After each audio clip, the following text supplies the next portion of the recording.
Hello, ladies and gentlemen, and welcome to The Discriminating Gamer. Say, did you know that there is a step-by-step guide on how to climb stairs? Today, we're taking a look at The Last Command by Sentient Games LLC.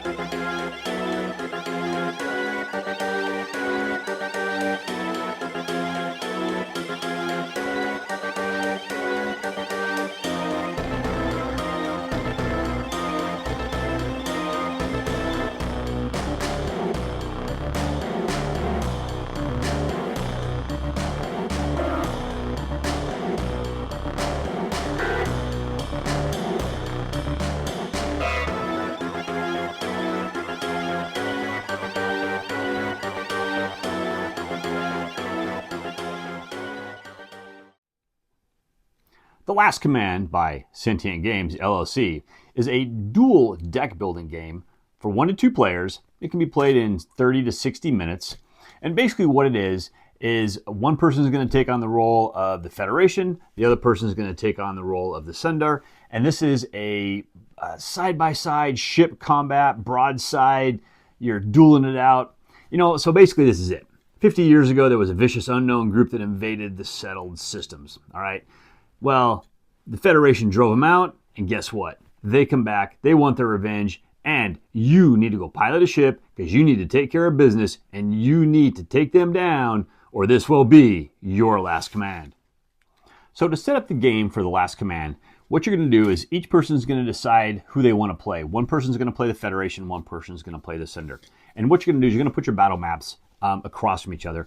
And at this point, you can decide who's going to be player 1. All right. Now, whoever's going to be player 1, they're going to start off with 5 credits. Player 2 is going to start off with 6 credits. Then what you need to do is you need to take all the market cards. Now you're going to take all the different crew cards. There's 3 different stacks. There's engineers, the comms, and the tacticians. You're going to shuffle them up and you're going to put them face up between the different the 2 mats. You're going to take all the malfunction cards, shuffle those up and put those between the 2 mats as well. Now you're going to take all the market cards for the system, which is your engineering, your comms, and your tactical. And those are going to be off to the side. And what you're going to do is you're going to shuffle each deck, put them face down, but then flip up the top 2 cards of each one. So you're going to have a total of 6 cards, 2 from each system. Then what you're going to do is you're going to take your starting cards. Now, you're going to have, there should be 9 cards for each faction. And what you're going to do is you're going to take all the crew cards, you're going to shuffle those, you're going to put those in your crew pile. And then you're going to take the system cards and you're going to determine which ones do you want. Do you want the standard ones or do you want the asymmetric ones? And both of you should play the same ones. And you're going to take those 3 cards and you're going to put those in the system. Now you're both going to draw a hand of 3 cards. All right. Now when you draw your hand of 3 cards, you're going to draw one at a time and determine what card you want to draw next. So you might draw a crew card, decide you need another crew card, and then maybe decide you need a system card. It's always good really to start off the game with 2 crew and 1 system just to see how it goes. Now both players are going to set their hull to 20 points and you're ready to begin. So the turns in the last command are actually very simple. Now starting with the first player, what you're going to do is you're going to play all the cards in your hand, and you have to play all the cards in your hand. Okay. Now when you play a system card, the system cards are usually, they're going to have a power cost usually associated with them, but it could be 0. And that's going to be in the upper right-hand corner. Now you have to make sure the system has enough power in order to power that up. Okay. Now if it doesn't have enough power, now you want to play this is where you want to play your crew cards first, because the crew cards are generally going to be able to power up those different systems. Okay. Now the different thing between the crew cards and the system cards is the system cards have to be played in the area that they're designed for. Okay. So tactical cards have to be played in the tactical, comms got to be played in the comms, and engineering have to be played in the engineering. But that's not the case for crew. Crew you can play wherever you want to play because it may be more beneficial for you to bounce them around, put them in different locations. Okay, and it's also good to note that you can only ever have 3 crew in any one system. You can never have more than 3. All right. But system cards, you can have multiple system cards in one section. What you do is you just put the next one on the top, and then the ones underneath it, you're not going to get any abilities from them, but that top card may benefit from the cards that are underneath it. Okay. So once you play your system card out, all right, then you're going to do whatever it says. Or even if you play your crew card, you're going to do whatever it says. And it's going to have a little text on it that's going to say, hey, you're going to gain resources. You're going to gain this. You're going to do a point of damage to your opponent. Okay. Once all your cards are played And if you can't play them all, one of the things you can do is you can discard them, and that's going to get you 2 credits. Now, a thing to remember on credits is you have you can get 10 credits, or at least your map shows up to 10 credits, and you can never have more than that. So if you're already at 10 and you want to discard a card, try to find a place to use it before you get the credits. Okay. Now, after you get done playing all your cards, what you're going to do is you're going to make a market purchase. You can make as many market purchases as you like, as long as you can afford them. And when you make one purchase, you get to see what its replacement card is going to be before you make the second purchase. All right. The cost to purchase all the cards and credits is going to be in the upper left-hand corner. And in some cases, when you take those, then you're going to put those in the appropriate discard pile. All right. So crew is going to go in the crew discard pile. Systems are going to go in the system discard pile. All right. Easy peasy. Just the way it goes. Once you're done making all of your purchases, now you're going to earn system bonuses. Now, this is where it's going to really matter where you've placed your crew, okay? Because if you notice on your system cards, on the very bottom section, that's your system bonus section. And what you're going to do is if you have in the system bonus section, if you have crew that matches that symbol, then you get to take that bonus. And say the card's got multiple bonuses on it. If you have multiple crew there for that bonus, you get to do every single one of them, okay? But you're going to go across the board and you get to do them in any order you want, but then you do your bonuses. Okay, your bonuses, maybe you're going to drop extra cards in your hand, you're going to do more damage, you're going to get some crits, or whatever you're going to get. Repair hull, repair malfunctions, or do something. Okay, but the system bonuses are really good. All right, once you're done gathering all your system bonuses, then you're going to draw a hand of 3 cards. Again, just like before, you can draw them one at a time. And now you're going to have system cards and crew cards already in place, so it's going to be beneficial to see what that card is coming up. So you may be thinking, you know what, I know I need some more system cards out, but I am totally out of power, so I'm going to start drawing some crew cards. You get the cards you need. Now you're looking for that system card that you need. All right. Now, the interesting thing about this, and this is where I think this is really cool, is as you're playing the game, you're putting system cards down and you're putting crew cards down. But if you ever go to draw a card from a pile that is depleted, so say you want a crew card, but there is no more crew in that pile, then what you do is you have to take all the crew discards and you take all the crew that are currently on your ship, shuffle those all together, put it face down, and now you have a new draw pile. And the same goes for your system pile as well. So you're going to be putting crew out, you're going to be putting system cards out, but as you go and keep drawing more cards, they're going to go away, and then you're going to have to redraw them and you're going to have to replay them. So trying to figure out how you can keep those system cards out, for example, so you can keep getting crew out and take advantage of those bonuses. I mean, that's one of the key things of this game, trying to find some of those combos and play off, get those cards to play off each other. It's a fascinating thing. But once you've drawn up your cards and you've got all that taken care of, now your opponent's going to take his turn. All right. And this is going to go back and forth, back and forth, back and forth until finally one person's hull reaches 0. Whoever happens to cause that final point of damage will win the last command. So what do I think about Last Command? The Last Command, I actually find this to be a very unique and very interesting game. I will say I absolutely love the dual deck aspect of this game. Now, when I first saw this game, that was the thing that really caught my eye, that really kind of drove me to looking at this game and really wanting to dig into this game a little bit more. The fact that you have a crew deck, the fact that you have a system deck, and you have to try to get those two to work together. When you're buying your cards, I mean, you got to pay attention to, okay, how many crew do I have? Am I really loaded up on technical or engineering, or what do I have? But then again, at the same time, you got to make sure you have the system cards as well to be able to do whatever you need to be able to do. Okay, it's a really unique mechanism on trying to get that whole system card, crew card. You want those synergies, you want those different combos, and trying to figure out how you're going to play them. But then again, it's also in a deck building game, so they're in 2 different decks. You're shuffling them up. You don't know how they're going to come out, so you kind of got to play them together. Don't maybe build up too much, but you got to build up enough. You need enough cards so that way you're cycling through them enough, and hopefully just kind of keeping some of those cards out in play for a longer period of time. All right. Very unique, very interesting, fascinating game. Okay. The malfunction cards that come in this game, I find those to be really fun, and it's kind of a, it's one of those games where you're not necessarily constantly doing all this massive damage every turn, like you would see in a Star Realms or something like that. But these malfunction cards, you're throwing over to your opponent's side, and you're putting them in their crew deck, or you're putting them in their system deck, and as those come up, they're clogging up their hand. It's going to cause them to take some damage or so. But the nice thing is, it's a bad card they're going to get, but they still get to draw a replacement card for it, even though they put it in. There's other cards, bonuses you can get that can take some of your malfunctions and pass them off to your opponent, or just repair those malfunctions and get them back out of there so you don't have to worry about them anymore. Just some really, really unique things with the malfunction cards. Absolutely love how the malfunction cards work. The system cards, for the three different systems, one of the things I did notice that's really cool is each one of those play entirely, really uniquely different, okay? You know, the engineering ones play totally different than the tactical and the comm. So the different things you're going to be able to do with them, you have to pay attention to that. You want to try to see if you can find ways to where you can get your system cards to play on each other, as well as trying to get your crew to play off the system cards. Then again, there's those combos. Absolutely fascinating the way that works as well.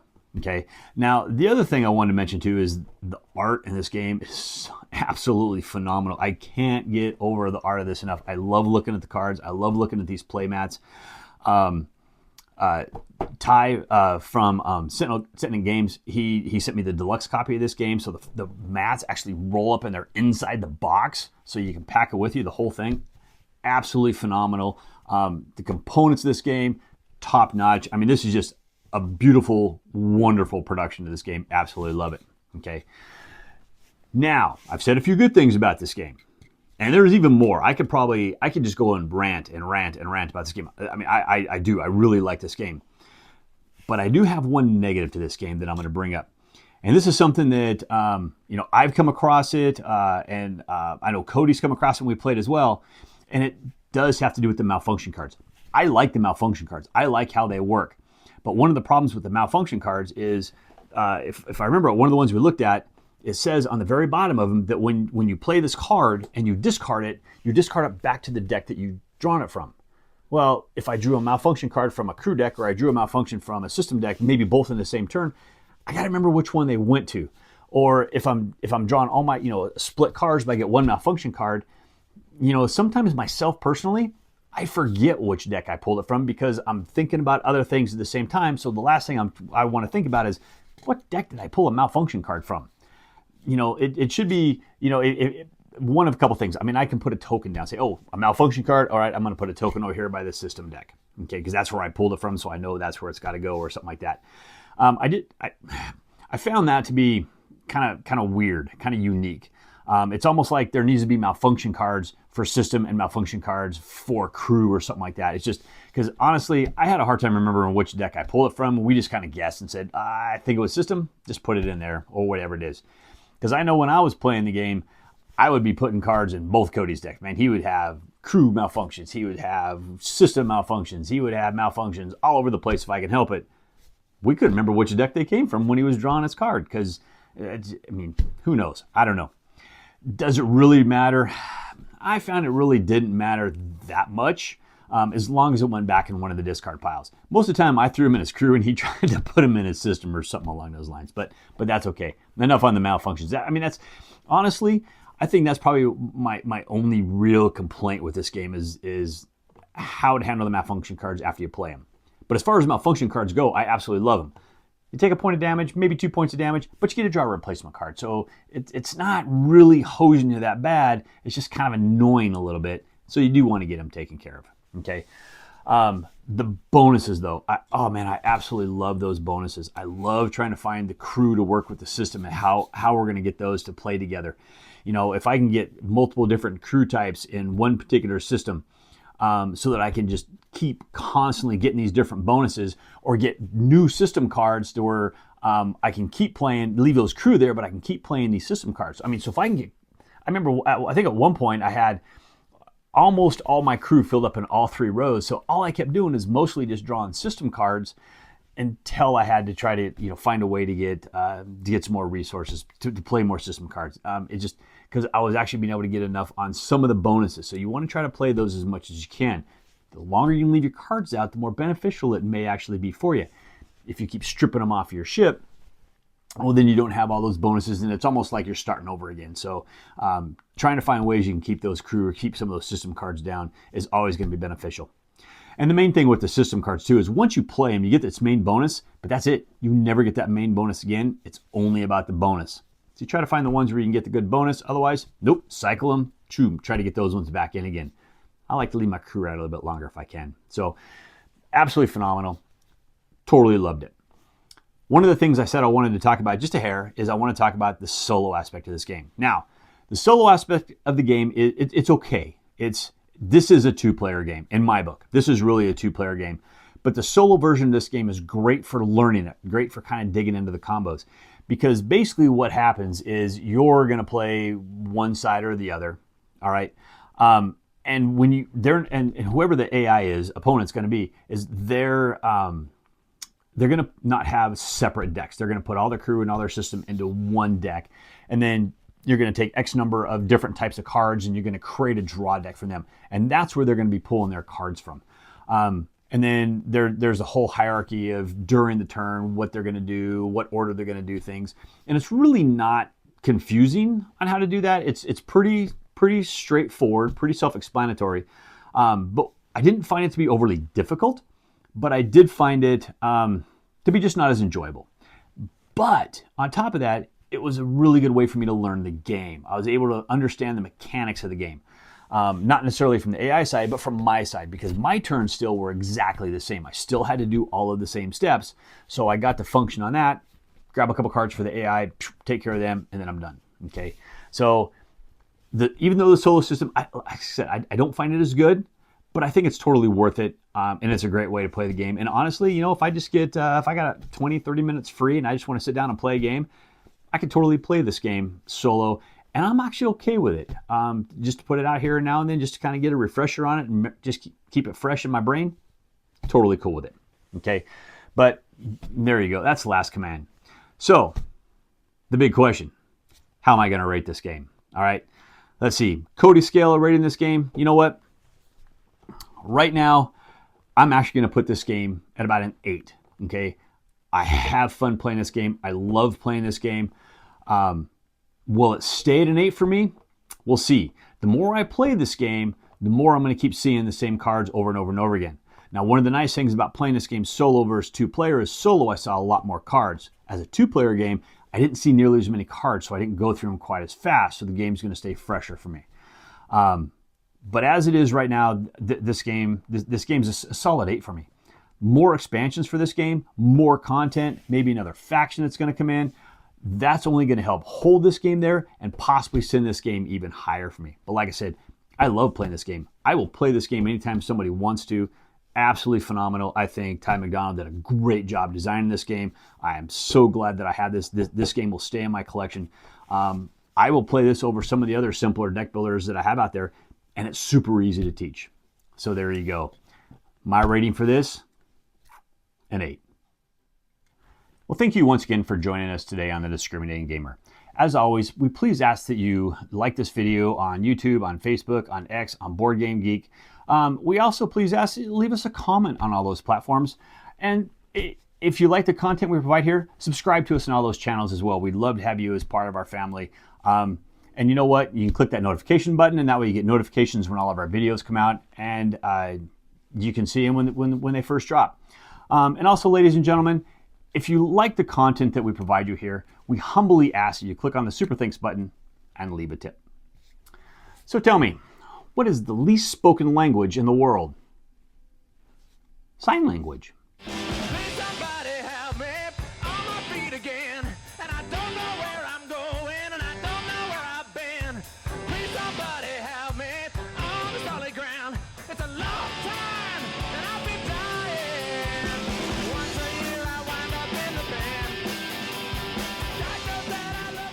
Here, so I need, where are the die?